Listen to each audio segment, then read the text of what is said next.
Медалью за отвагу на пожаре награжден Палатов Артур Амрулаевич. Федеральную награду вручают жителю села Харина Верхнеуслонского района. Артур Палатов спас своего соседа во время пожара. Он несколько раз заходил в задымленное помещение, чтобы найти человека. Мне очень приятно, что пригласили в Кремль на церемонию. Я не считаю, что я совершил подвиг.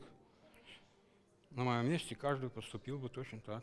Сегодня в зале представители самых разных профессий: работники предприятий, сельского хозяйства, нефтеперерабатывающей отрасли, юристы, архитекторы, деятели науки и культуры, образования. Сегодня как никогда важно рассказать о вкладе каждого в развитие страны и республики, говорит Фарид Мухамедшин. Вот эти награды в сегодняшних непростых условиях России, в стране и в мире, в Татарстане особенно ценные.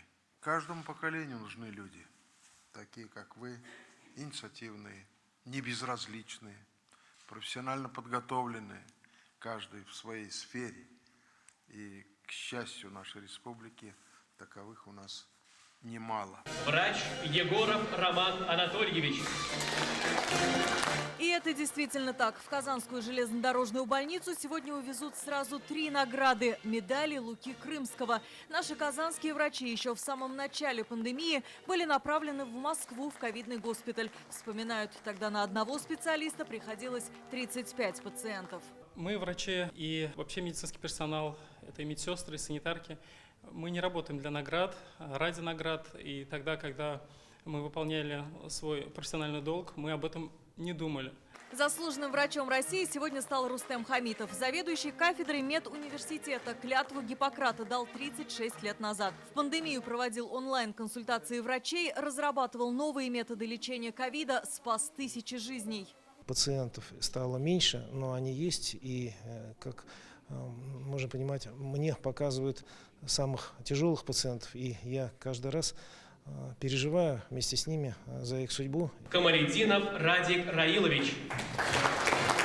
Почетную грамоту от Владимира Путина вручают председателю добровольного пожарного общества. Сегодня в их составе 1000 добровольцев. В 14 районах есть мобильные посты. Только за последние месяцы благодаря им трагедии удалось избежать в Новошишминске, Сарманово и Муслюмово. 10 февраля произошел пожар в Акбуре Новошишминского муниципального района. До прибытия расчетов спасено 3 частных дома.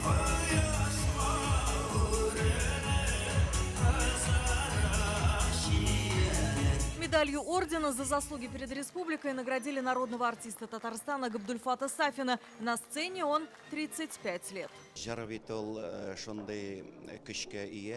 Песня обладает огромной силой, ведь она нужна всем, богатому и бедному, в горести и радости, и для патриотического воспитания. Поэтому я надеюсь, что продолжу радовать своего зрителя и дальше. Медалью за доблестный труд наградили архитектора Германа Бакулина. Он был одним из создателей памятника воинам-интернационалистам. Сегодня сооружение украшает Казанский парк Победы. Работа проектировщика, она в определенном смысле содержит в себе в самом начале поиск идей, образов, каких-то аналогий.